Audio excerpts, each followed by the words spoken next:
Hey, brand builder, Rory Vaden here. Thank you so much for taking the time to check out this interview. As always, it's our honor to provide it to you for free.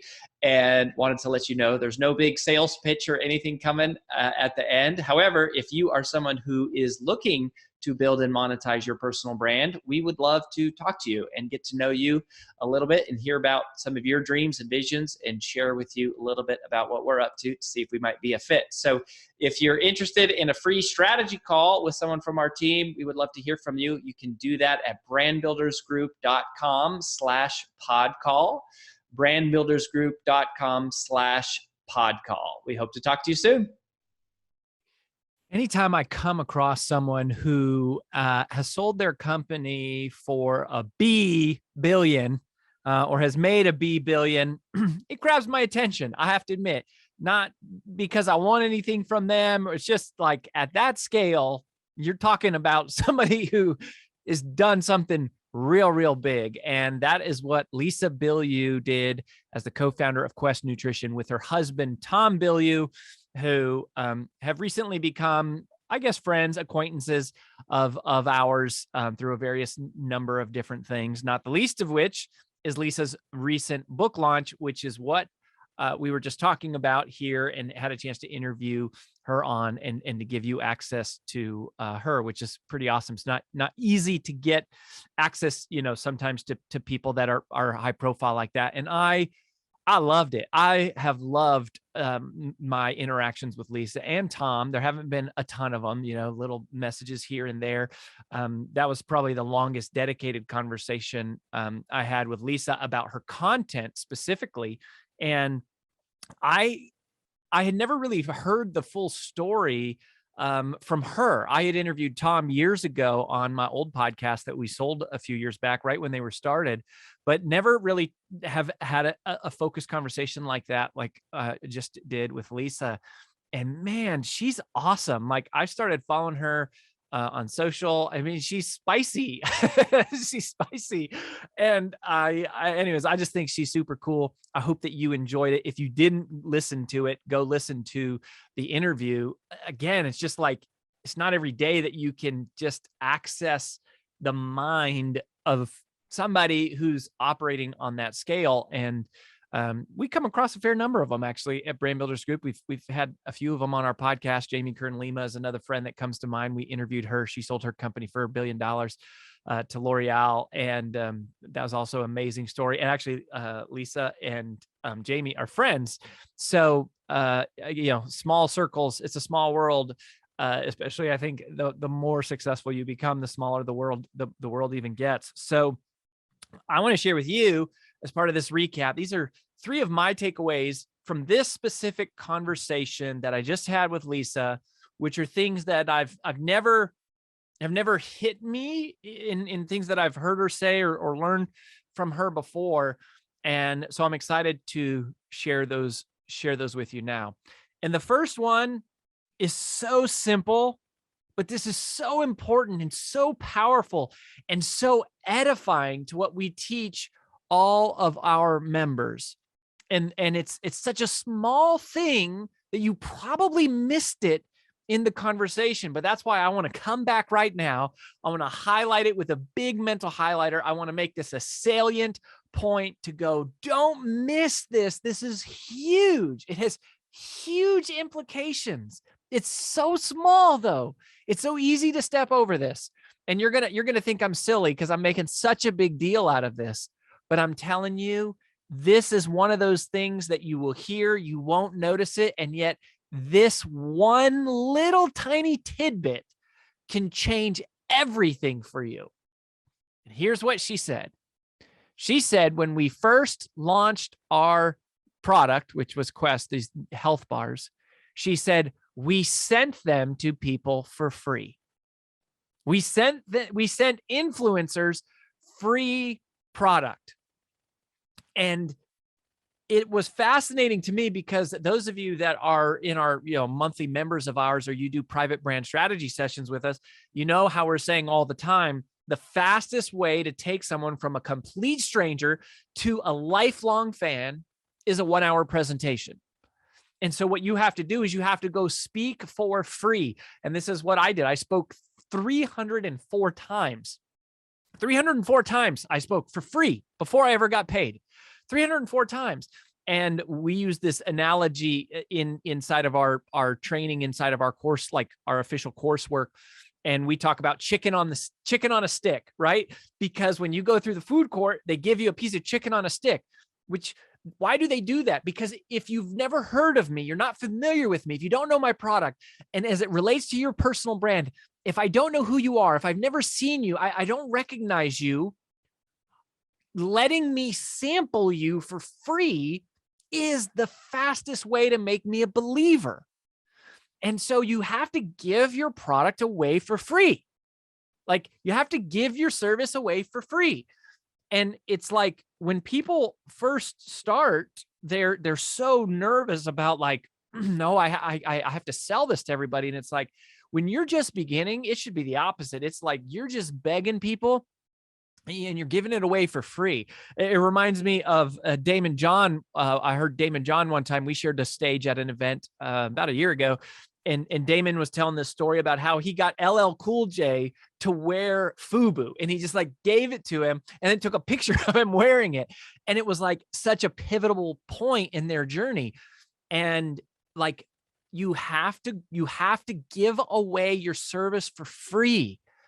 The newer you are and the lesser known you are, the more that this matters. And it's so simple, right? And we overlook it. But when you don't get paid in money, you get paid in testimonials, you get paid in feedback, you get paid in credibility, you get paid in, sort of like these early test pilots that you can adapt and modify your offering, and you get paid in referrals. So if you're just starting out, you might have to flip this switch and go from like, how do I sell everybody, to instead going, how can I give this away for free and just get a lot of people hooked on this. And that applies whether you're selling, FUBU is a clothing line and you're Damon John, whether you're Jamie Kern-Lima and you're selling makeup, whether you're Lisa Bilyeu and Tom Bilyeu and you're selling candy bars, or whether you're a personal brand trying to get someone to book you for a speech or hire you for coaching. This is our whole model at Brand Builders Group. Like, you don't pay anything for this podcast. It's extremely difficult to get someone like Lisa Bilyeu to spend this time. Like, we spend a lot of money and a lot of energy and a lot of resources trying to bring people like this to you for free. And then on social media, it's free. And then we have all these free trainings. And what does all of our free content do? It drives you to request a free call with our team. We do the first coaching call for free. Why? Because we know that if you don't know us, you're not familiar with us, we don't have millions of followers. But if you hang around long enough, you go, you know what? I actually like what these people are about. I think I am going to talk to them. I think I am going to request a free call, which, by the way, is at freebrandcall.com/podcast. You can request your free call, and we do the first free call. We do the first coaching call with everybody for free, so that they can get a sense of like what it means to work with us and how we can add value. You got to do the same thing. People got to sample you. They got to taste your product. They got to know who you are. They got to have an experience with you. And so that happens with content marketing. It happens, with speaking. I mean, I don't speak for free very often anymore these days, but I've been doing it for 20 years. But in the beginning, that was all we did. That's how we built our whole first company. Was an 8-figure business. Our whole model was that we sent people out and they would go speak for free in offices, like to small groups of 5 people, 10 people, 3 people sometimes. And they would speak for free for a chance to earn trust. And I just don't miss that, right? Like, especially if you're just starting out, the earlier you are in your process, the more this matters, or the earlier you are in a new product or a new revenue stream or a new business venture, this really, really, really matters. The second big takeaway for me, and this came up several times in the conversation in several different ways. And, I've kind of heard of this idea before, but not so sharp and not so keen as when Lisa was talking about this. You could hear that this was like a part of their philosophy, like this was a part of their culture. And it hit me because I was like, wow, that's, this is important. I know it's important, but I've never quite captured it like this, what she's saying, is she said in her words, when she was talking about their nutrition bar, she was saying, how do you make something yummy for people to eat that actually happens to be good for them? Right? Like that was how she said it. How do you make something yummy for people to eat, which actually is good for them? And then later, when she was talking about how they started with how they started impact theory and this whole new brand and this whole new company, it was basically about this idea of how do we create content that's impactful and inspiring, and yet make it so entertaining that people want to watch it. What a great aspiration. It's kind of like going, how do I create the cure for cancer that tastes like chocolate? How do I, we kind of try to do this with Take the Stairs, with my first book, which still to this day, of course, I speak a lot on. And that's the message of self-discipline. And we go, how do we make self-discipline more palatable and easier, more digestible and easier and fun even for people to embrace? And that's really important, because there's the truth, like there's principles that change lives and there's truths that make a difference for people, but then you have to package it in a way that makes it digestible. You have to solve the real problem, right? And a lot of times that requires work, or at least discipline, or at least the unfamiliar, right? To change your life, you have to do something different. But the part that's so inspiring here is in their sense, it wasn't just the physical packaging, but it was the physical packaging and then also the taste, right, of the actual bar. So it's like, how do you take your business and your personal brand, which solves a problem in the world, and how do you put it inside a wrapper, right? Like it might be medicine. This makes me think of, how do you get a dog to eat medicine? You wrap it in peanut butter, right? And so the dog eats the peanut butter and they take the medicine, or you do the same thing with kids, right? Like you mix the medicine up inside of something else. So you got to have the transformation in people's lives. That's your content. Like that's the inside of the book. But then the title of the book has to be enticing, and your whole branding, your whole positioning. I remember talking to Lewis Howes one time about photography. Somebody asked him this question. I was actually, it wasn't a private conversation. I was in a room and he was speaking. And somebody asked him, what's the most important part of building a personal brand? And he said, photography. And that blew me away. I was like, what? That's crazy. Like, what a weird answer. And he talks about it because he thinks of photography, the way that he thinks about it is it captures this energy. The image portrays emotion and energy, which is what communicates what the brand is all about. And I was like, wow, that's deep. But it's this same mindset of going like, it's not just creating something that transforms lives. It's creating something that transforms lives and then packaging it in a way that everybody wants it. That's genius. So simple, so genius, profound though.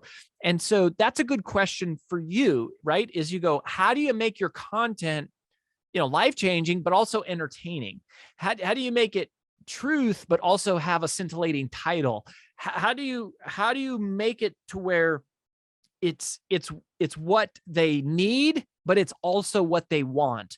And to me, this is sort of the difference between, for those of you that are brand builders, in finding your brand DNA, where we talk about finding your uniqueness, we refer to all of that as internal moniker, internal messaging, internal alignment. Your uniqueness is internal. But then in phase 2, we talk about marketing, which is external. And that's the marriage of this, right? It's sort of like, to use the Quest nutrition bar, since that's the topic here, is going, there's the guts of the bar, but then it's wrapped in chocolate, and then it's wrapped in beautiful packaging. And that's what you want to do for your message, for your, for whatever your personal brand is. Like for the most part, success is fundamental. Success is built on fundamental truths. And so you're finding a way, that's the art of marketing, is wrapping fundamental truths in a new and exciting and enticing way. So I love that. And then the third thing was when Lisa said, even to this day, she's the chief creative officer at Impact Theory.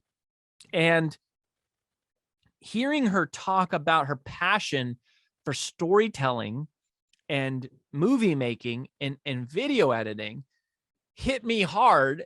And I think I've missed the boat here. I'm quite confident that I have.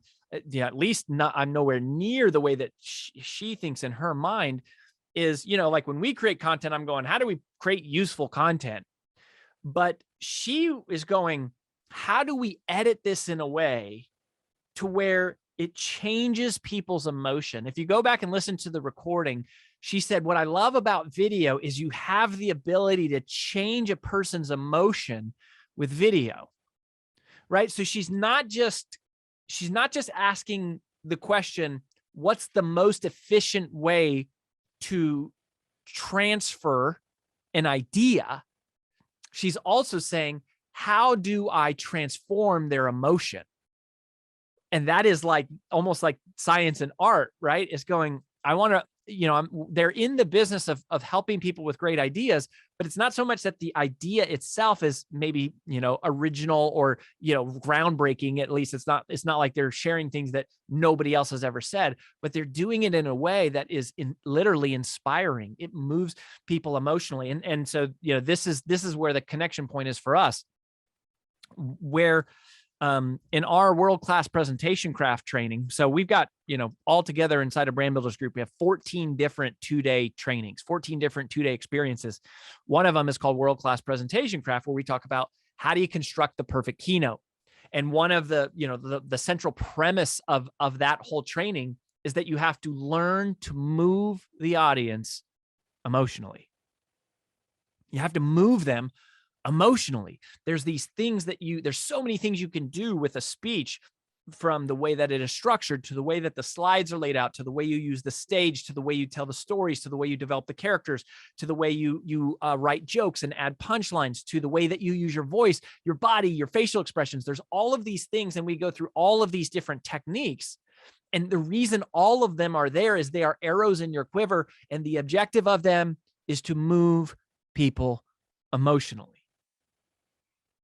But the thing that has never quite clicked in my head like it did listening to Lisa is going, oh, that same level of meticulous crafting that I would do with a speech, that I've been doing my whole life with speaking, is the same amount of crafting and effort and energy that needs to go into video editing.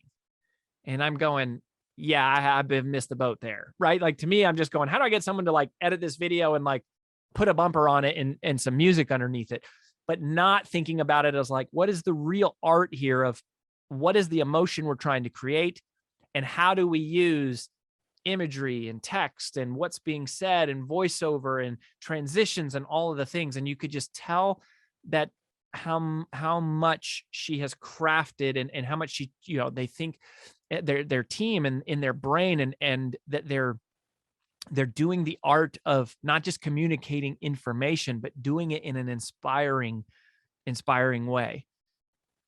To get more views, sure, of course. To get more subscribers, yes, of course. But it's deeper than that. It's to actually make an impact. The reason you have to work so hard at crafting your message is because the more well-crafted it is, the better packaged it is, the more entertaining it is, the more likely it is to get through. The more likely you are to break through somebody's defense mechanisms and their walls and these barriers that they put up, and the more likely you're able to impact them. So, and that takes work and energy and craft. It's not just, throwing something up. It's actually thinking about it and constructing it as a gift for the person who's receiving it. Not just spewing out like what's on your mind, but actually reverse engineering the construction of your message so much to the extent that it is a gift for the other person on the other end who's receiving it. That's beautiful. That is art. That is personal branding at its finest, far above vanity, far above likes and far above just information. It's truly being centered on the mission of serving people and changing people's lives. So I hope that you see a rising commitment from our team and a desire, at least, to be creating content that is moving and useful and powerful and practical and applicable for you in your journey here on this podcast every single week. I'd love it if you shared this episode or any of our episodes with someone who you think needs to see it, that you're checking out our free trainings that we have at brandbuildersgroup.com, and that you're just staying plugged in until you're ready to request a free call. And then hopefully our team will get the privilege of talking to you at some point at freebrandcall.com/podcast. And then that we get a chance to help you start to craft your personal brand journey. Thanks for being here. We love you. We're grateful for you. We'll catch you next time on the Influential Personal Brand Podcast.